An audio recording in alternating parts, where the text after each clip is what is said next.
I'm going to make Bubbie's Matzo Brei.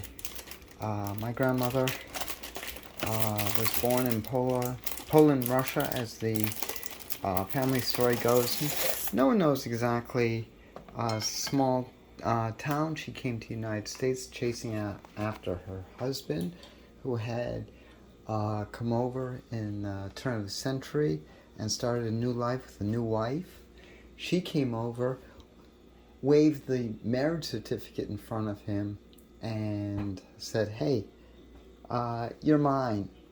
So it's quite interesting. She was not a cook, but one of the few things which she did make was Matzo Brei. So I'm going to show you. We're going to take 2 sheets of matzah, break it into smallish pieces, about, let me show you, about that big or smaller. Don't get any smaller. Don't get it like that. It's just a little bit too much. Alright, we're going to use warm water. Fill her up. Now, there's a few variations.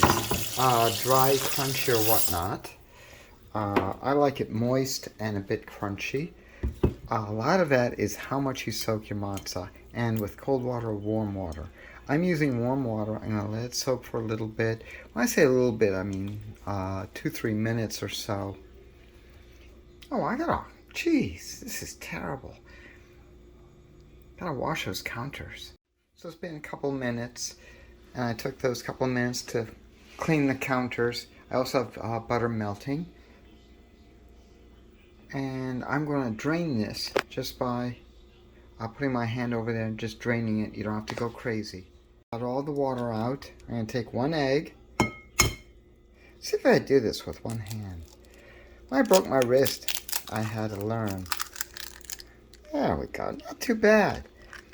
Get some eggshell and it doesn't really matter. I don't know if it's kosher for Passover, but you'll add to the crunch.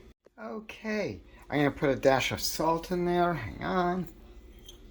Just bump. That's it.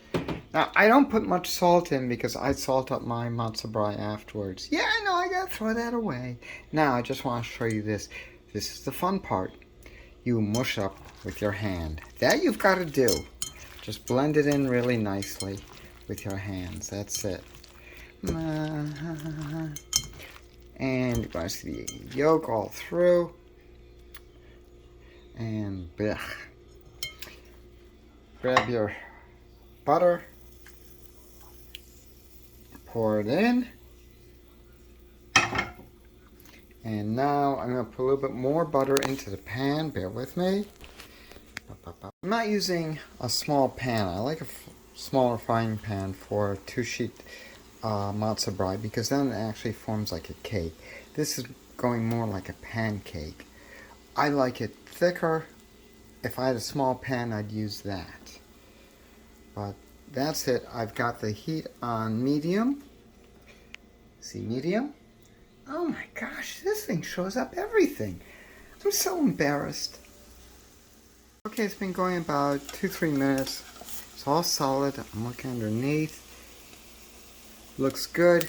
Now, traditionally, I would put a plate on top, flip the pan, and then slide it back in, just like that. Because I'm using a non-stick, I don't even have to use a spatula.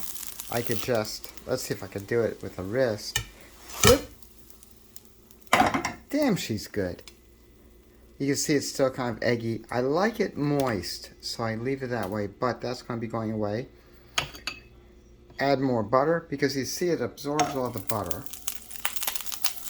And you do want it, especially in a regular pan, you don't want to get it all sticky because then it comes right out.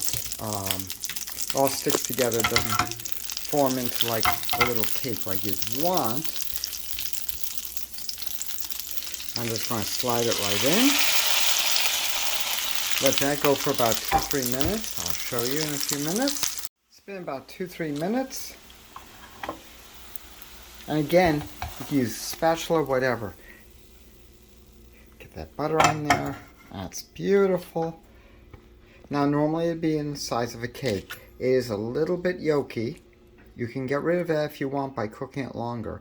I prefer it very, very moist, so I'll have that. If it's cake form, you want to cook it a little bit longer. Now, I eat it with just salt. You can have it with maple syrup or anything else you want on top. Es gesinnt. This has been Bubbie's Matzo Brei.